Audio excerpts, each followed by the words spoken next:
Mangibingelele ngiyabingelela kuphina phela ukuvela khona le video. La esandleni sami ngiphethe isihlahla ekuthiwa iparsley, no? Uma ukuthi uwumuntu izinto zakho zivalekile, lesi sihlahla siyakwazi ukuthi sikulekelele izinto zakho zivuleke.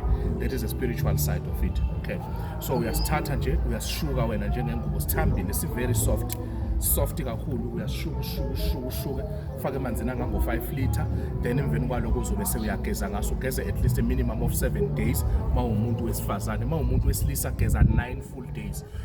Awudli ufishi, awuyidli ingulube mawuzobe usebenzisa lesi sihlahla ukuvula into zakho.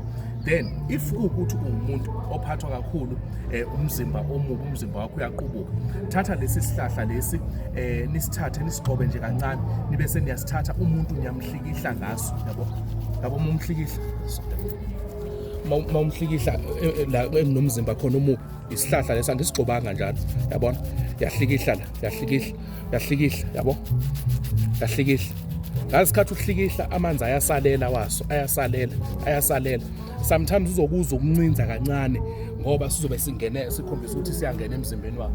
Izophela yonke ireshe asuke nayo, noma kuthiwa unomzimba omubi, une-eczema, uyakwazi ukuthi asizakale ngalesi sihlahla lesi, umzimba wakho ukwazi ukuthi ube right. Siyabonga kakhulu.